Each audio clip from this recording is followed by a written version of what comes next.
there, my dear grade 6 learner. Are you ready for another day of fun and learning? If you are, then join me. Let your eyes and ears be steady and let your mind be ready. I am Teacher Christine and let's learn a new lesson today. For today's lesson, we will be analyzing sound devices, hyperbole, and irony. And these are our objectives. Analyze sound devices, hyperbole, and irony.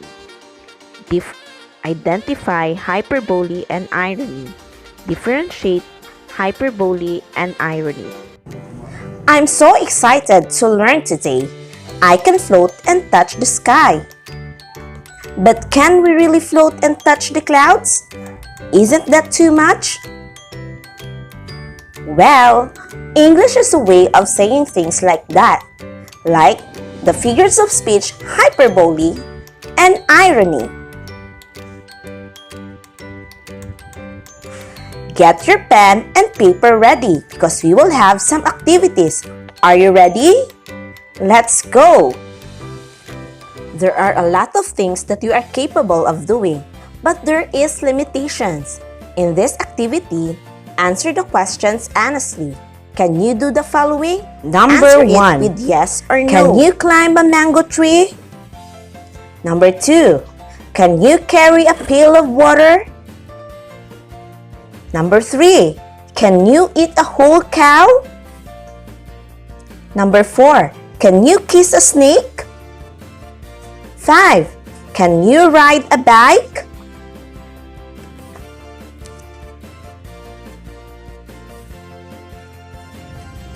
How did you find the activity? Great! Good job! There are phrases in English language that you can find its literal meaning, and there are some that you can't. Sometimes it sounds funny, but there are actually a meaning behind those phrases. This time, I want you to meet my two friends, Elsa and Mona. Hello, Elsa. My pet dog Aki died yesterday and I cried a river. Oh no! I'm sorry to hear that, Mona.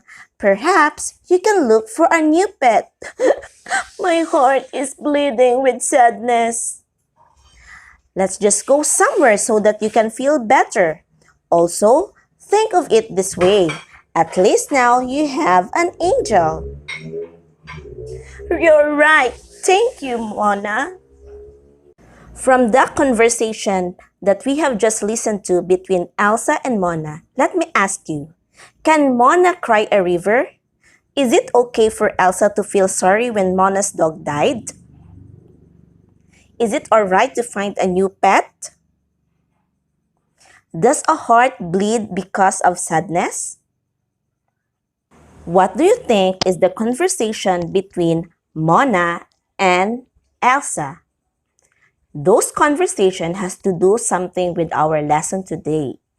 Figurative language.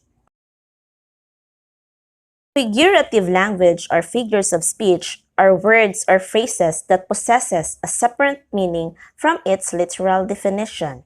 Example of figures of speech are simile, personification, metaphor, hyperbole, and irony. Hyperbole exaggerates a particular situation or condition. Sentences use hyperboles are called hyperbolic statements. Here are examples of hyperbole. I cried a river. As you can see, these examples was shown during the conversation of Mona and Elsa. And also we have an example. My heart is bleeding with sadness. Do you want more? Okay. An athlete runs faster than the wind.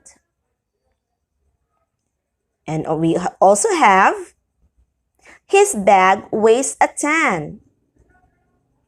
Did you get it? All right. Let's have the irony. Irony occurs when there is a marked contrast between what is said and what is meant, or between appearance and reality. The sentences that use irony are also called ironic statements. There are three types of irony. We have verbal irony, situational irony, and dramatic irony. When we say verbal irony, it is saying opposite of what you mean. When we say situational irony, it is the opposite of what is expected to happen. Dramatic irony is the audience knows the truth except the main characters themselves. An irony can be sometimes sarcasm, but I think it is just a way for us to think what the speaker really means. Are the examples of irony? The name of the mother elephant is Tiny. The pupil was given excellent on getting 0 in the exam. A vehicle was parked right in the front of the no parking sign. Kids, remember that we often use figures of speech in our everyday conversation, but it is often used in some literary pieces. Example, the hyperbole. It makes a statement more dramatic or amusing.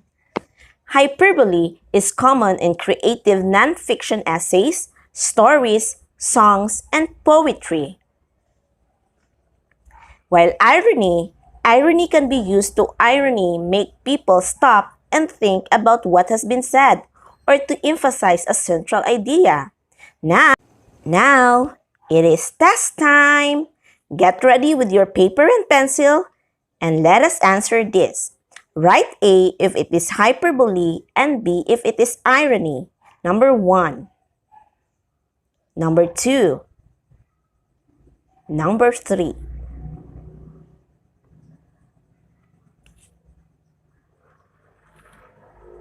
Let's check your answer. 1 is B, 2 is A, and 3 is B. Now let's proceed to number 4. Number 5. Let's check your answer. B and A. Great! You are awesome, great kids! Remember, figurative language or figures of speech are words or phrases that possesses a separate meaning from its literal definition. It's a way of speaking or writing in which the speaker or the writer describes things in different ways. We have hyperbole, which exaggerates a particular situation or condition. While irony, it occurs when there's a marked contrast between what is said and what is meant, or between appearance and reality. Now, let's do this. Read and analyze if the statements express exaggerations or ironic ideas. I'll give you 2 minutes to answer.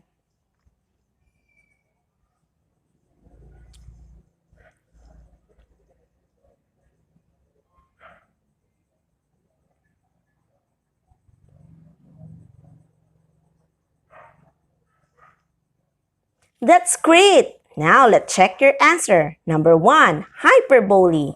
Number 2, hyperbole. Number 3, irony. Number 4, hyperbole. And number 5, irony. Did you get the perfect score? Now, here's another. Write down on your paper the hyperbolic sentences and ironic sentences.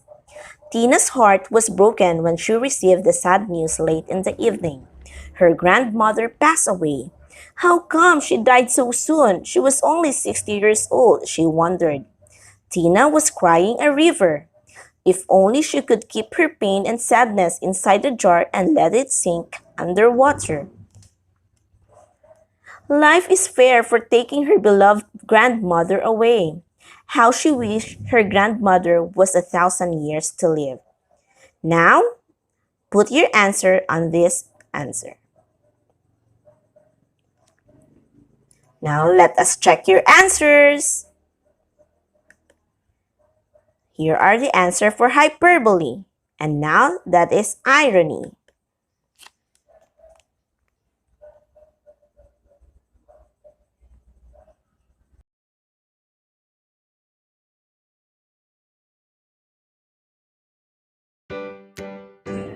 Did you get a perfect score? I bet you got it. But if you did not, just play again the video of today's lesson. Thank you for your cooperation, kids. See you again. Bye!